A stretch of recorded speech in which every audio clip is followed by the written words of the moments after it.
So I think there's something I want to emphasize really about what's going on, which is what I'm doing, like what my plan is right now. So I mentioned I sent all these emails and stuff, and I want to go in a little bit on how I did that, because it's actually something I got from having studied a lot of military history and strategy and things like that. I've read, Sun Tzu. I've read Napoleon's what does he call them? Doctrines, I think he calls them. I've read B.F. Skinner.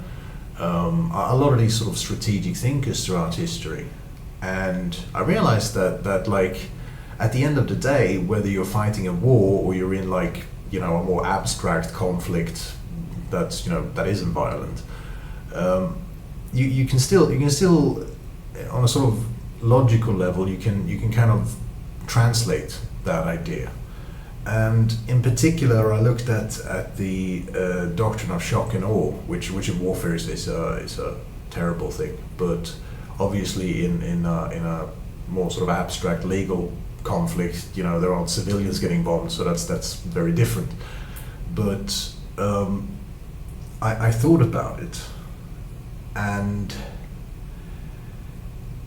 here's sort of what I thought, which is that in shock and awe, what they do is that they basically overwhelm the enemy with by identifying nerve centers, identifying sort of places of weakness, and spending relatively few resources very quickly at striking at all of them at once. And that's kind of what I was doing.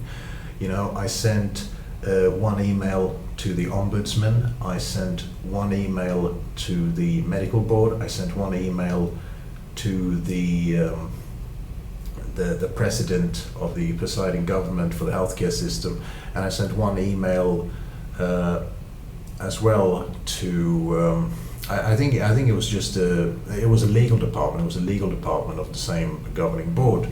So within 24 hours, each corner of this government gets this information about something serious going on.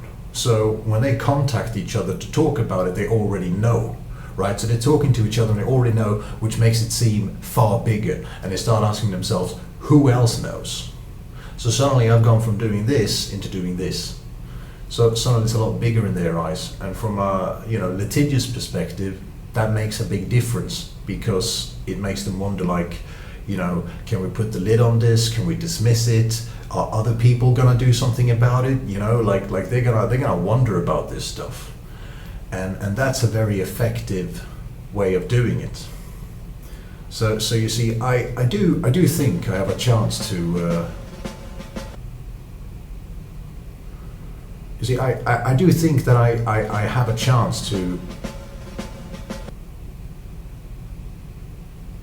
You see, I think I have a chance to win this. Reality of the matter is that you should never be intimidated by a larger opponent. A large opponent means more moving parts, more blind spots, more vulnerabilities in the system.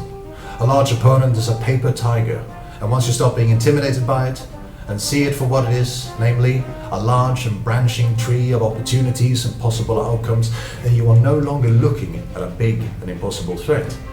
Instead, you're looking at a checklist of things you need to do.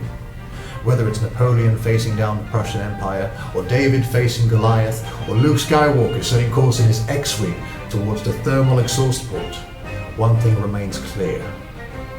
All you need is a plan.